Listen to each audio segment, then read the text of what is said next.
جس انداز سے فاطمہ نے، جو سب سے پہلی بات میں کہہ رہا ہوں، علی کا گھر سنبھالا. اچھا اب یہ باتیں معصومین کے حوالے سے تو ایک طرح سے فائدہ مند نہیں، سب ایک ہی نور کے ٹکڑے ہیں، لیکن ہماری بچیوں کو، ہماری عورتوں کو، ہمارے گھر کی خواتین کو اور ہمارے گھر کے مردوں کو پیغام تو اسی طرح سے ملے گا کہ جب پیغمبر کی حدیث ہمارے سامنے کل والی آ گئی، پیغمبر نے تقسیم کار کر دی. فاطمہ کہہ رہی ہیں کہ میں اتنا خوش ہوں اس تقسیم کے اوپر. کبھی ایسا ہوتا ہے نا کہ کوئی بھی آرگنائزیشن میں یا اچھے ادارے میں، بلکہ برے میں بھی، لیکن برے کی مثال چھوڑی، لوگوں کو مختلف کام دیے جاتے ہیں کہ بھائی یہ کام، یہ فنکشن کرنا، یہ مجلس کرنا، یہ امام باڑہ چلانا، یہ یتیم خانہ چلانا. ایک آدمی تو نہیں کر سکتا نا، کام تقسیم ہوتے، بھائی تم یہ کرنا، تم یہ کرنا، تم یہ کرنا. اس میں اگر کسی کو اس کی اپنی فیلڈ کا کام مل جائے، جس کا وہ ماہر ہے، جو اس کے لیے بہت آسان، وہ اتنا خوش ہو جائے گا. ایک بہت بڑا یہ سائیکالوجی کے اندر ایک الگ سے ایک پیغام بھی کہ اگر آدمی کو جاب جو ملے نا، وہ اپنی فیلڈ کا ملے، اتنا سکون محسوس کرتا ہے اور اتنا وہ ترقی کرتا ہے. یہ بہت اہم موضوع ہے، لیکن میں موضوع سے ہٹ جاتا ہوں. میں موضوع سے ہٹنے نہ پاؤں، اس لیے میں واپس آ جاتا ہوں کہ فاطمہ پیغمبر آ کے کام تقسیم کر رہے ہیں. نہ بیٹی کچھ بول رہی ہے، نہ داماد کچھ بول رہا. ہو سکتا ہے پیغمبر کہہ دیتے فاطمہ تمہیں گھر کے باہر کے کام کرنا، علی تمہیں گھر کے اندر کے تقسیم سنبھال لیتے کو، لیکن وہ خوشی نہیں ہوتی. جو فاطمہ کی خواہش ہے، جو فاطمہ کی تمنا ہے، جیسے شہزادی کی تمنا پہ تو زمین و آسمان چلتے ہیں. میں اب عام ماحول کی بات کر رہا ہوں. پیغمبر نے وہی ذمہ داری دی اور یہ بتا دیا کہ کس انداز سے ایک مومنہ کا گھر ہونا چاہیے. اچھا علی اور فاطمہ کی زندگی پہ کون عمل کرے گا؟ یزید، ظالم حکمران، شمر، یا مومن اور مومنہ؟ اور اگر سید ہیں تو کیا کہنے فاطمہ کے بیٹے اور فاطمہ کی بیٹی. گھر اس طرح چلتے، بیوی اس طرح سے گھر کو سکون کا گہوارہ بنا. مگر شرط یہ ہے کہ شوہر بھی گھر کے باہر کی اپنی ذمہ داریاں ادا کرے. یہ ہمارے یہاں بیلنس نہیں. ایک چھوٹی سی بات عرض کر کے آج کی مجلس ختم کر رہا ہوں، پھر پیغام مکمل کل کروں گا. اب پیغمبر نے تقسیم کام کر دی، تقسیم کار کر دی. اچھا اب اس کے اندر ایک نقصان اور ہے، اگر اگلی روایت ہمارے پاس نہ ہوتی. کیا کام ہے؟ کیا اس میں نقصان ہے جو ہمارے یہاں ہو رہا؟ مرد نکھٹو بن جاتے ہیں، گھر میں آ کے ہل کے پانی بھی نہیں پیتے. بیوی بیمار بھی ہے تب بھی اسی کو ناشتہ بنا کے، شوہر کو چائے بنا کے دینا. موضوع پہ بات بہت ہوتی ہے تو میں ٹونٹنگ والے جملے نہیں کہہ رہا ہوں، میں تو حدیث پڑھنا چاہتا ہوں. اس کے بعد والی حدیث تقسیم کار تو کر دی پیغمبر نے کہ تمہارا یہ کام ہے، تمہارا یہ کام. مگر اس کا مطلب یہ نہیں کہ دونوں اس انداز سے اپنے کام میں لگ جائیں. جو میں نے کل کہا، کیا عورت جاب نہیں کر سکتی؟ کیا عورت بزنس نہیں کر سکتی؟ صرف ایک اس میں رکاوٹ آتی ہے کہ شوہر کی اجازت کا بغیر گھر سے نکلنا حرام، تو وہ بھی شادی شدہ عورت نا. لیکن آج کل کی دنیا نے تو اور آسان کر دیا کہ شادی شدہ عورت بھی گھر سے نکلے بغیر اتنے سارے کام گھر میں انجام دے سکتی ہے. یا آن لائن بزنس میں تو آج کل دنیا میں عورتیں بہت آگے نکل گئی. کمفرٹیبل، جو اسلام چاہتا بھی ہے کہ نامحرموں سے کم انٹریکشن بھی ہو، اور پھر وہ چاہے تو سارے کام کرے، کوئی حرج نہیں، مگر اپنی بنیادی ڈیوٹی چھوڑے بغیر، جو ہر آدمی کی اصل ایک ڈیوٹی ہوتی ہے. یہاں پہ میں ایک واقعہ سناتا ہوں، ذرا جوک نما ہے، لیکن چونکہ یہ شہادت کی رات نہیں ہے، شہادت کے بعد والی رات بھی نہیں ہے، تو اس کو سنایا جا سکتا ہے. بڑا سے بڑا آپ کام کر کے دیں گھر والوں کو، لیکن اپنی اصل ڈیوٹی نہ چھوڑیں. بہت ہی مشہور ایک جوک ہے، لیکن سن لیجئے مختصر. میری گفتگو بعض اوقات بہت ڈرائی ہو جاتی ہے. ایک صاحب نے اپنے گھر کی حفاظت کے لیے ایک سیکیورٹی گارڈ رکھا, جو ہم کراچی کی زبان میں بات کریں ایک چوکیدار رکھا. تمہارا کام یہ ہے کہ رات بھر جاگو, پہرا دو. ان صاحب کو ایک دفعہ ایسا ہوا کہ بالکل صبح 6 بجے کی فلائٹ سے کراچی سے اسلام آباد جانا تھا. گورنمنٹ آفیسز وہیں ہیں, وہیں کام تھا, جانا تھا. جب وہ صبح گھر سے نکلنے لگے 5 بجے تو چوکیدار نے ان کے پیر پکڑ لیے, کہا کہ آج آپ نہ جائیے. میں کیوں نہ جاؤں؟ کہا کہ میں ابھی جو سو رہا تھا تو میں نے خواب دیکھا کہ جس پلین سے آپ جا رہے ہیں کریش ہو گیا ہے, سب لوگ مر گئے ہیں. تو اگر آپ اس پلین سے گئے, وہ دل میں ایک برا خیال تو آ جاتا ہے ایسی باتیں سن. بہت ریکویسٹ. چلے انہوں نے اس کی بات مان لی. 2 گھنٹے کے بعد نیوز آئی کہ واقعاً پلین کریش ہو گیا اور سب مر گئے, ایک بھی زندہ نہیں بچا. چوکیدار کو بلایا, کہا تمہارا شکریہ, تمہاری وجہ سے میری جان بچ گئی, یہ انعام لو اور یہ لیٹر لو. لیٹر کیا ہے؟ You are fired. تمہیں تمہارے جاب سے نکالا جا رہا, نوکری سے نکالا جا رہا, جاؤ خدا حافظ. تو گھبرا گیا. میں نے آپ کی جان بچائی, میں نے آپ کے ساتھ نیکی کی, تو بس یہ خالی انعام, میں تو سمجھ رہا تھا میرا اسٹیٹس ہائی ہو جائے گا. کہا کہ نہیں, تم نے جو نیکی کی وہ اپنی جگہ, لیکن خیانت کی میرے ساتھ. تم نے کہا کہ میں سو رہا تھا, میں نے خواب دیکھا, میں نے تمہیں رکھا تھا رات بھر جاگ کر پہرا دینے کے لیے. سو کیسے گئے تم؟ خواب کا مطلب تو یہ ہے نا کہ تم سو رہے تھے اور پہرا کہاں رہا؟ جو تمہاری ڈیوٹی تھی وہ تم نے انجام نہیں دی. بے شک میری جان بچا لی, اس کے لیے انعام لے لو, لیکن جاب نہیں رکھا جا سکتا. تو اب یہ جو ہر ایک کی ایک ڈیوٹی اسلام نے بتائی ہے, وہ ڈیوٹی کو کرتے ہوئے پھر اور نیکیاں کرے تو کیا کہنا.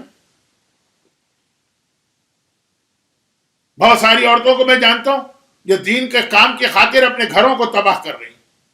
نہ شوہر کو ٹائم دے پاتی ہے, نہ اولاد کو ٹائم دے پاتی ہے. ہاں, حتیٰ میں اپنی فیلڈ کی بات کر رہا ہوں, مجلس پڑھنے میں اتنی بزی ہو گئی, لیکن چونکہ یہ عام مومنات کا موضوع نہیں ہے اس لیے میں اس کو زیادہ ہائی لائٹ نہیں کرنا چاہتا. لیکن اور کام, چیریٹی کے کام ہے, ویلفیئر کے کام ہے, لوگوں کی خدمت کے کام ہے, سب کرو, لیکن پہلے اپنی ڈیوٹی. یہ پیغمبر نے تقسیم کر دی, لیکن تقسیم کرنے کے بعد پھر کیا کہا کہ یہ ہارڈ اینڈ فاسٹ رول نہیں, تقسیم ہو گئی کام کی, لیکن ایک دوسرے کے کام میں مدد کرنا ہے, تعاون کرنا ہے.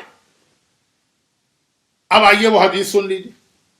اللہ کے رسول, اب یہ تقسیم تو ہو گئی اس کے کئی دنوں کے بعد, بلکہ کئی مہینوں کے بعد کی چیز.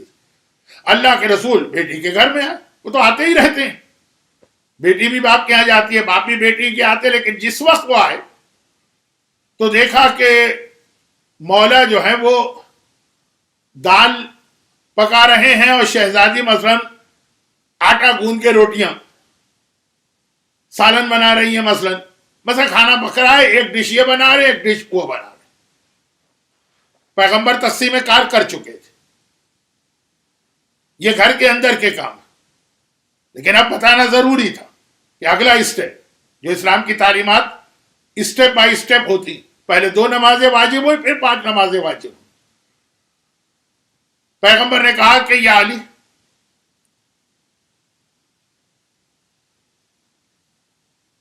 تم وہ کام کر رہے ہو جو انبیاء کے کرنے کا کام ہے.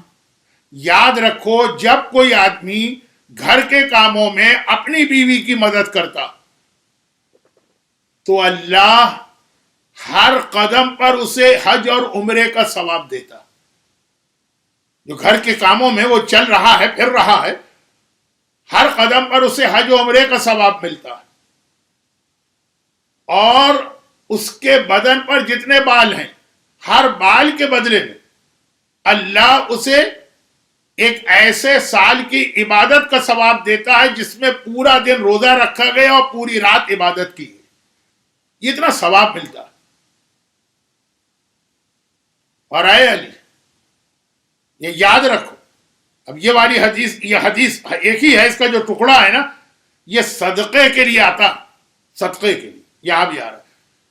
جس وقت کوئی آدمی اپنے گھر کے کاموں میں اپنی بیوی کا ہاتھ بٹاتا ہے اور مدد کرتا، یہ اس کے گناہوں کا کفارہ بنتا۔ گناہ تو ہم سے اور آپ سے ہوتے رہتے ہیں، گناہ کا کفارہ، گناہ صاف کرنے کے طریقے، گناہ کو ڈیلیٹ کرنے کے طریقے، گناہ کی جو میل ایمان پہ چڑھ جاتی ہے اس کو اتارنے کے طریقے کیا ان میں ایک یہ کہ بیوی کا ساتھ دے رہا ہے گھر کے کاموں میں، کفارۃ الذنوب یہ گناہوں کا کفارہ ہے اور اللہ کے غضب کو ٹھنڈا کرنے والی چیز ہے۔ جب آگ بھڑک رہی ہے اس کو ٹھنڈا کرنے کے لیے پانی ڈالتے ہیں نا۔ اب دیکھیے صدقے کے لیے بھی حدیث، الصدقۃ السر تطفی غضب الرب، چھپا کے صدقہ دو تو گویا تم اپنے اللہ کے غضب کو ٹھنڈا کر رہے ہو، پانی ڈال رہے ہو اس کے اوپر، غضب کی آگ پر۔ اور یہاں پہ کہا گیا کہ یہی چیز، تبھی آپ کو مراجع کا فتویٰ ملے گا کہ گھر والوں کو ذرا بہتر زندگی گزارنے کا موقع دینا یہ صدقے سے زیادہ ثواب رکھتا۔ یہ نہیں کہ سمونی کو دے دو، ہر چیز میں بیلنس ہے اسلام۔ ایک کارٹون آتا تھا ٹیلی ویژن پر اور ابھی بھی آتا ہوگا، پوپائی دا سیلر، وہ اسپینش بہت کھاتا تھا۔ میرے جوانی کے زمانے کی بات ہے کہ رضویہ سوسائٹی میں رہتا تھا، ایک مومن نے اس کی نقل میں اسپینش ہی کھانے شروع کی، اتنی بڑی بڑی پتھریاں ان کے گردے میں بن گئی۔ بیلنس ہوتا ہے، ہر چیز بیلنس ہوتی ہے، اچھی سے اچھی چیز پہ بھی پورا زور لگا دو۔ خیر میں ذرا بہکا، لیکن اس لیے کہ میں نے کہا کہ لوگ اگر آدھی بات سنیں نا تو پھر غلط مطلب نکالتے ہیں، لیکن چھوڑیں ابھی صدقے کو۔ ابھی بات یہ کہ گھر والوں کی مدد کرتا ہے، یہ گناہ کا کفارہ ہے، پروردگار کے غضب کو ٹھنڈا کرنا ہے، اور مردوں کے لیے دلچسپ چیز، حوروں کا مہر یہ مومنہ حور سے زیادہ قیمتی ہے جو تمہارے گھر میں آئی، اس کی خدمت کرو گے تو وہ مہر بنے گا حور کے لیے۔ اچھا اب اس کے بعد حدیث کا آخری ٹکڑا سن لیجیے، جو ایک اعتبار سے میرے اعتبار سے یہ اس سے بڑھ کے اب فضیلت کی کوئی چیز نہیں۔ حج کا ثواب ملا، عمرے کا ثواب ملا، ایک سال کی عبادت کا ثواب ملا، گناہ کا کفارہ، لیکن اب حدیث کا یاد رکھو، گھر والوں کی خدمت صرف وہ کرے گا جو یا صدیق ہوگا یا شہید ہوگا یا اللہ نے اس میں دنیا اور آخرت کا خیر جمع کر دیا ہوگا، اور اللہ اسے اتنا اجر دیتا ہے جتنا داؤد نبی کا اجر ہے، یعقوب نبی کا اجر ہے، عیسیٰ نبی کا اجر۔ میں نے کہا نا کہ بعض اوقات مجلس کے شروع میں نے کیا بات کہی تھی کہ بعض اوقات کچھ چیزیں ہمیں بہت چھوٹی اور معمولی لگتی، ارے یہ کر کے کیا ہوگا، یہ گھر میں جو آپ نے جھاڑو لگائی یا ویکیوم کیا، لیکن اس میں ایک لفظ ہے ناگواری کے ساتھ نہ ہو، یہ بھی جملہ ہے حدیث میں، ناگواری کے ساتھ نہ ہو، خوشی کے ساتھ۔ جیسے ایک نماز آدمی کو پڑھنا پڑے والدین کے ڈانٹنے ڈپٹنے سے تو پڑھتا تو ہے ناگواری کے ساتھ، ایک ہے خوشی کے ساتھ نماز پڑھ رہا، یہ کام خوشی کے ساتھ کرے۔ 6 لفظ پیغمبر کہہ گئے، صدیق، شہید، خیر الدنیا والآخرہ، یعقوب، داؤد اور عیسیٰ۔ یہ ہے کیا چیز؟ صدیق کسے کہتے ہیں؟ مولائے کائنات کا لقب ہے صدیق، شہزادی کونین کا لقب ہے صدیقہ۔ قرآن کریم نے 2 اہم ترین انبیاء کے لیے لفظ استعمال کیا، وَاذْكُرْ فِي الْكِتَابِ ادریس إِنَّهُ كَانَ صِدِّيقًا نَبِيًّا، اپنی کتاب میں ادریس نبی کا ذکر کرو، یہ نبی ہیں اور صدیق ہیں ادریس۔ وَاذْكُرْ فِي الْكِتَابِ ابراہیم إِنَّهُ كَانَ صِدِّيقًا نَبِيًّا، کتاب میں ذکر کرو ابراہیم کا، یہ نبی ہیں اور صدیق۔ اچھا اب دیکھیے ادریس نبی کا نام آیا کہ وہ صدیق ہے، پیغمبر نے کہا کہ گھر والوں کی خدمت صدیق کرتا، ادریس اور عیسیٰ۔ جب امام زمانہ آئیں گے تو 4 نبی ان کی مدد کے لیے آئیں گے جو اب تک زندہ، ان میں پہلے ادریس ہے، آخری عیسیٰ، پہلے اور آخری دونوں کا نام لے لی۔ یہ آپ کو اجر و ثواب مل رہا ہے گھر والوں کی خدمت کا۔ اور پھر پیغمبر نے کہا کہ شہید کون ہے؟ شہید تو بے شمار ہے، لیکن قرآن نے کہا وَيَكُونَ الرَّسُولُ عَلَيْكُمْ شَهِيدًا، اور رسول ہے شہید. کفا باللہ بینی و بینکم شہیدا ومن عنده علم الکتاب، اللہ اور علم کتاب رکھنے والا میرا مولا یہ ہے شہید. اگر آپ نے برتن دھو دیے، اب پتہ نہیں کہ آپ کے علاقے میں برتن ابھی بھی سنک میں دھوئے جاتے ہیں کہ ڈش واشر ہوتے ہیں، ہو سکتا ہے میری مجالس کچھ اور لوگ بھی سن رہے ہیں کچھ اور علاقوں. کتنی معمولی چیزیں رکھتی ہیں یہ، لیکن اللہ کا رسول جب اس کا یہ اجر بتا رہا، کل کی حدیث سے تقسیم کر دی. اور تقسیم کا مقصد یہ نہیں ہے کہ اب مرد ہاتھ پاؤں توڑ کے بیٹھ جائے کہ مجھے تو گھر کے کام میں حصہ ہی نہیں لینا. ہاں وہ اصول اپنی جگہ جو کل کی مجلس میں آ گیا تھا کہ خود ہی سامنے والا والنٹیئر ہی کہہ دے کہ ہاں بھائی مجھے نہیں چاہیے تمہاری مدد. کل میں نے مثالیں دی تھی نا کہ کچھ چیزوں میں اسلام نے ایگزمپٹ کیا، لیکن کہا نہیں ایگزمپٹ ہے پھر بھی میں یہ کام کرنا چاہ رہا ہوں. یہ بھی میں نے ذرا اپنے لیے گنجائش رکھی. جب میں یہ مجلسیں پڑھتا تھا ایک زمانے میں تو بہت پڑھتا تھا اسی موضوع پر. عورتوں نے کہا مولانا غضب نہ کیجئے، بند کیجئے اس چیز. آتے ہمارے شوہر وہ ہمارا ڈنر سیٹ خراب کر دیتے، 2 پلیٹیں توڑی، 4 پیالیاں توڑی، نہ ادھر کے کام کرا نہ ادھر کے کام کرا. یہ کام بڑھاتے تو ہیں، کام کم نہیں کرتے. کھانا پکانا آتے ہیں پورے چولہے اور برنر سب خراب کر کے چلے جاتے ہیں، وہ الگ بات ہے. لیکن باقاعدہ کمپلین ہوتی تھی عورتوں کی، کچھ ایسی عورتیں بھی تھیں مولانا جی کیا ویکیوم کرتے ہیں تو اور کوڑا پھیلا دیتے ہیں بجائے کوڑا سمیٹنے کے، ہمارا کام ڈبل ہو جاتا ہے. جو ہمارے یہاں آسٹریلیا میں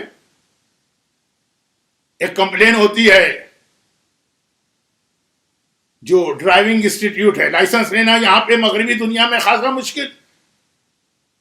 پاکستان سے لڑکیاں آتی ہیں کھٹا کھٹ ایک دفعہ کی ٹرائی میں لائسنس مل گیا، مرد 10 دفعہ فیل ہوتے ہیں. وہی جواب دیتے ہیں وہ لوگ، یہ لڑکیاں جانتی ہی نہیں ڈرائیو کرنا، جو ان کو سکھاؤ سیکھتی جاتی ہیں، ایک دفعہ میں سب سیکھ لی.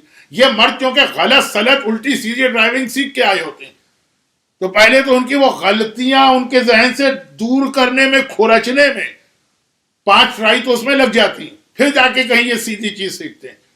تو یہی بہت سی عورتوں نے کہا نہیں مولانا غضب کیجیے، کچن ہی تو ہماری جگہ تھی، جہاں کی ہم ملکہ تھے وہاں بھی آ کے آپ نے گڑبڑ شروع کر دی. تو خیر یہ تو ضمنی بات آ گئی. کہا کہ اب تمہاری ذمہ داری ہے کہ ساتھ دو، مگر وہی جملہ جو ابھی میں کہہ گیا، ملکہ وہ ہے تم اس کے مددگار بنو گے. اس وقت تم حاکم نہیں بنو گے گھر کے اندر.